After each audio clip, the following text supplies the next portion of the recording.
خیلی از ما به خودمون قول میدیم که فردا 8 صبح بیدار میشم و فلان کار رو انجام میدم، اما وقتی فرداش 8 صبح میشه به راحتی زیر قولمون میزنیم. چرا؟ چون پیچوندن خودمون هیچ هزینه‌ای نداره و مغزمون به راحتی براش بهونه تراشی میکنه.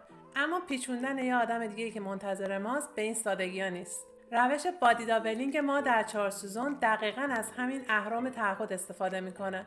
چون وقتی ثبت نام کنی یعنی به یه نفر دیگه تعهد دادی که سر یه ساعت مشخص میای و روی یک موضوع کار میکنی. وقتی دوربینت رو روشن میکنی و میبینی که بقیه آدم ها هم دارن کار میکنن، دیگه ذهنت نمیتونه بهانه تراشی کنه که حالا برم یه قهوه درست کنم یا گوشی رو چک کنم و شروع کار رو عقب بندازی. در واقع این رودرباسی مثبت همون اهرم فشاریه که نیاز داری تا بالاخره کارت رو شروع کنی. تعهد به خودت اگه جواب نده، بهتره الان تعهد به یک سیستم رو امتحان کنی.